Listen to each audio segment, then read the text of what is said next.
जय सियाराम दोस्तों, आज आरंभ कांड की 2 चौपाइयों का अर्थ करेंगे और समझेंगे, जानेंगे। तो दोनों चौपाई इस प्रकार हैं। जीव चराचर जंतु समाना, भीतर बसई न जानई आना। दूसरी चौपाई है ते फल भक्षक कठिन कराला, ते डर डरपत सदा सो काला। इन दोनों चौपाइयों का अर्थ समझते हैं अपन। जीव चराचर जंतु समाना, वह व्यक्ति जिसके लिए संसार के सभी जीव, चाहे वो चर हो अचर हो, चलने फिरने वाला हो या स्थायी रहने वाला हो, जैसे पशु पक्षी और अचर पेड़ पौधे, तो दोनों को एक समान और दोनों में एक ही ब्रह्म का स्वरूप मानता है, वह सच्चा भक्त है। भीतर बसई न जाने आना, जिसके भीतर यह विश्वास बस गया है कि हर जीव के अंदर एक ही परमात्मा का वास है, वह इसके अलावा किसी दूसरे को न जानता है और न मानता है, तो ऐसा भक्त परम भक्त होता है। इसका गहराई से भाव अर्थ जानते हैं।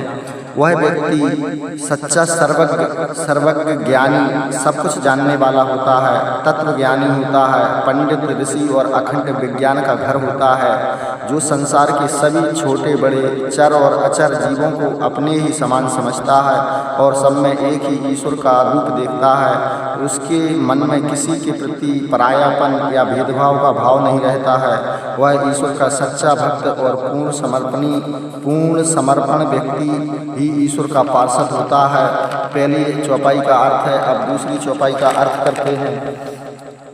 ते फल भक्षक कठिन कराला, ते डर डरपत सदा सो काला।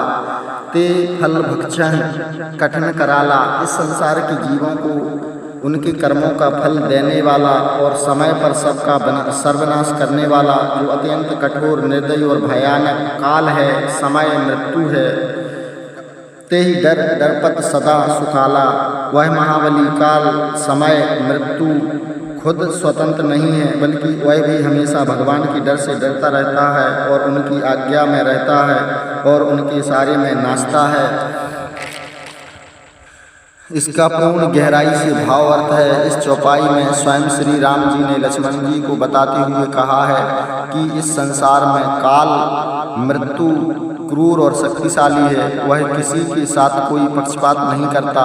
हर जीव को उनके अच्छे बुरे कर्मों का फल भुगतना ही पड़ता है और अंत में यह भयानक काल सबको नष्ट कर देता है। चाहे वो राजा हो या रंग हो, सबको खा जाता है।